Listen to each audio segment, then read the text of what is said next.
जय श्री कृष्णा, जय सिया राम। दीपावली पर पूजन लक्ष्मी माता का कैसे करें, तो हम सभी इस वीडियो में जानने वाले हैं कि इस दीपावली के इस पावन पर्व पर हम किस प्रकार से माता लक्ष्मी जी का एवं गणेश जी का हम पूजन करें। तो इस वीडियो को शुरू करने से पहले अभी तक हमारे इस चैनल को आपने सब्सक्राइब नहीं किया है तो सब्सक्राइब भी कर लें और नोटिफिकेशन बेल को भी दबा दें, ताकि जैसे ही मैं वीडियो डालूं आप तक नोटिफिकेशन पहुंच जाए। चलिए शुरू करते हैं।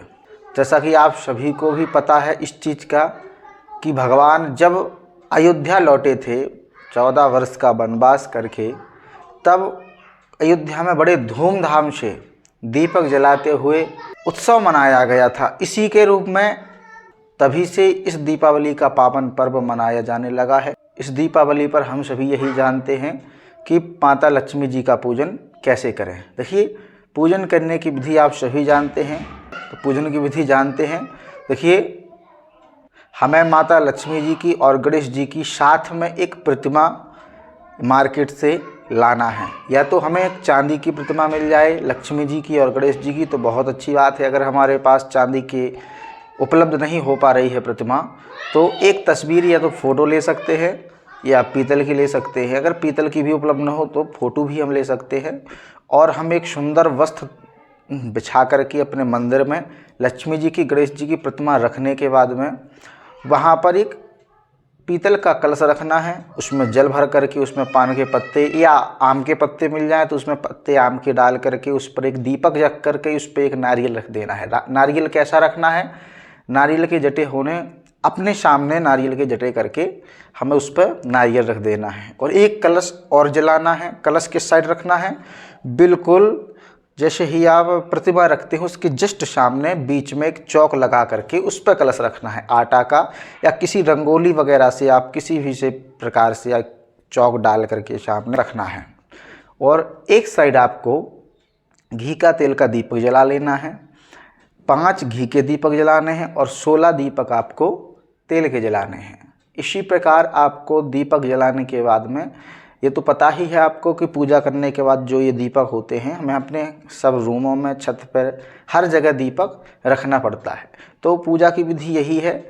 और हमें अगर कहीं से भी उपलब्ध हो जाए तो कमल के फूल, आप सभी जानते हैं कमल के फूल हमें कहीं से भी उपलब्ध हो जाए तो कमल के फूल 108 फूल उपलब्ध हो जाए। अगर 108 हमारे पास नहीं उपलब्ध हो पा रहे हैं तो केवल 8 फूल या 11 फूल या 5 फूल या 1 फूल जितने भी उपलब्ध हो जाएं माता रानी को चढ़ाएं।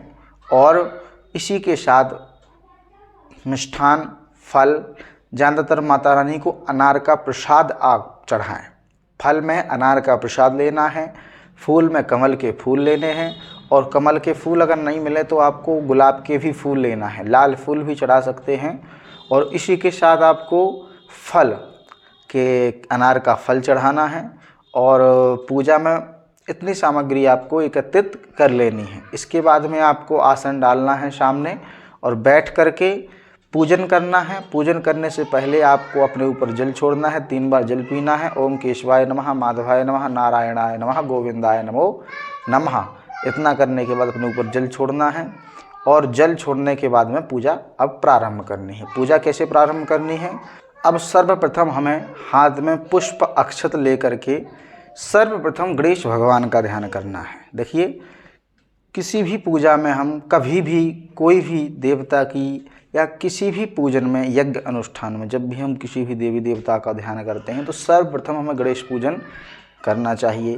तो सर्वप्रथम हम गौरी गणेश भगवान का स्मरण करेंगे मन में, हाथ में गंध अक्षत पुष्प लेकर के, पुष्प और चावल लेकर के।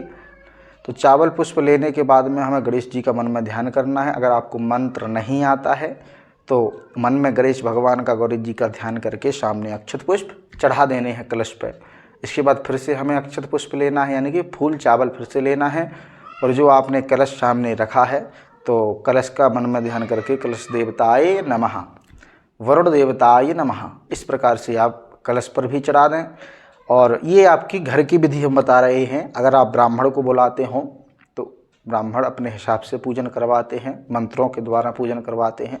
और अगर आपको मंत्र ये नहीं आते हैं तो आप इस प्रकार से साधारण विधि से आप अपने घर में पूजन कर सकते हैं। इसके बाद में आपको जैसे ही आप वरुण भगवान का पूजन यानी कि कलश भगवान का पूजन करेंगे तो और जो आपका दीपक जल रहा है, तेल का या घी का आपने दीपक जलाया है, चावल पुष्प लेकर के उसके दीपक का पूजन कर देंगे। अब सभी जगह हम देखिए जो प्रधान देवता होते हैं उनकी बाद में हमें पूजा करनी है। अब लक्ष्मी जी की पूजा हम बाद में करेंगे। इसके बाद में हमें गौरी गणेश भगवान को चंदन, चावल, पुष्प, नैवेद्य इत्यादि लगाना है। इसके बाद में हमें वरुण भगवान को लगा देना है। चंदन चावल लगा करके पुष्पमाला चढ़ाने के बाद में हमें प्रसाद लगा देना है, दक्षिणा चढ़ा देनी है। फिर दीपक भगवान का ऐसे ही पूजन कर देना है। दीपक के बाद अब जिस पात्र से हम पूजन कर रहे हैं, जो पात्र आपने रखा है जल भर करके जिससे हम जल चढ़ा रहे हैं, तो उस पात्र में हमें गंगा मैया का ध्यान करते हुए चारों तरफ उसके हल्दी, चावल, पुष्प इत्यादि लगा करके प्रार्थना कर लेनी है गंगा मैया से। और मंत्र नहीं आता है तो ये मंत्र है, गंगा च यमुने चैव गोदावरी सरस्वती नर्मदे सिंधु कावेरी जले अस्मिन् सन्निधं कुरु। इससे आप या तो ये पढ़ दें या गंगा तरंग रमणीय जटाकलापम गौरी निरंतर विभूषित वामभागम नारायण प्रियमनंगमदापहारम वाराणसी पुरपतम भज विश्वनाथम। यह मंत्र पढ़ते हुए गंगा जी का पूजन भी हमें कर देना है। इसके बाद में वही जल हमें अपने ऊपर जितनी सामग्री रखी है सब पर जल छोड़ देना है।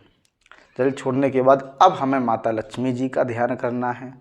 लक्ष्मी जी का ध्यान करना है। ओम, अब मंत्र अगर आपको आता है तो ठीक है, नहीं तो अब लक्ष्मी जी का हाथ में फूल, गुलाब का फूल हो तो गुलाब का, कमल का हो तो कमल का हाथ पे रख करके दाहिने हाथ में, और इस प्रकार से हमें लक्ष्मी जी का ध्यान कर लेना है और चढ़ा देना है। इसके बाद हमें 4 बार जल चढ़ाना है लक्ष्मी जी के पास में, और 4 बार जल चढ़ाने के बाद में हमें उनको तिलक लगाएं, रोली से तिलक लगाएं, सिंदूर से, हल्दी से, चंदन से। इसके बाद पुष्प चढ़ाएं, पुष्प की माला अर्पण करें। पुष्प की माला चढ़ाने के बाद में हमें धूप दीप, अगरबत्ती, धूप दीप दिखा दीजिए, दीपक का दर्शन करा दीजिए, हाथ धुल करके अब प्रसाद लगा देना है लक्ष्मी जी को। प्रसाद लगाने के बाद में हमें माता लक्ष्मी जी का पूजन संपन्न हुआ। प्रसाद लगाने के बाद में दक्षिणा चढ़ा देनी है। दक्षिणा चढ़ाने के बाद में हमें प्रार्थना कर लेनी है, या देवी सर्वभूतेषु लक्ष्मी रूपेण संस्थिता नमस्तस्यै नमस्तस्यै नमस्तस्यै नमो नमः। इससे हमें माता लक्ष्मी जी से प्रार्थना कर लेनी है। प्रार्थना करने के बाद में हमें सामूहिक प्रसाद लगाना है। सामूहिक प्रसाद कैसा? इकट्ठा जो प्रसाद हम घर में वितरण करते हैं वह वितरण करने के लिए है प्रसाद लगाना है। और प्रसाद लगाने के बाद हम हवन करेंगे, तो होम करेंगे। तो हवन करने के लिए आप हवन किस मंत्र से करें? हवन करने के लिए आपको स्क्रीन पर ये मंत्र दिख रहा है, इस मंत्र के साथ आप हवन 11 आहुति की आहुति इस मंत्र से हवन कर सकते हैं। मंत्र सुन लें। हिरण्यवर्णां हरणीं सुवर्ण रजतस्त्रजां चंद्रां हिरण्मयीं लक्ष्मी जात वेदो आवाहा के साथ आप हवन कर सकते हैं 11 बार, 21 बार, 51 बार, जितनी भी सुविधा आपकी हो उस प्रकार से आप महालक्ष्मी जी का हवन करें। दीपावली की पूजा आपकी संपन्न होती है। इसके बाद प्रसाद वितरण करें और महालक्ष्मी जी को आप दक्षिणा भेंट करते हुए प्रार्थना कर लें। और जो भी आपकी मनोकामना वह माता से मनोकामना आप मांगें और करणों को पकड़ते हुए क्षमा याचना कर लें कि हे माता रानी, जो भी पूजा में त्रुटि हो उसके लिए क्षमा करना। पापोहम पाप कर्माहम पापात् माम पाप संभवा त्राहि माम लक्ष्मी देवी सर्व पाप हरो भव। इस मंत्र से आप क्षमा याचना करते हुए अपनी पूजा को संपन्न कर सकते हैं। और अगर किसी भी प्रकार की आपको विधि पूजन से जुड़ी हुई सामग्री अगर वीडियो में भी समझ में ना आई हो तो हमारा कॉन्टैक्ट नंबर है, इंस्टाग्राम आईडी है, उस पर मैसेज करके आप पूछ सकते हैं। जय श्री कृष्णा। जय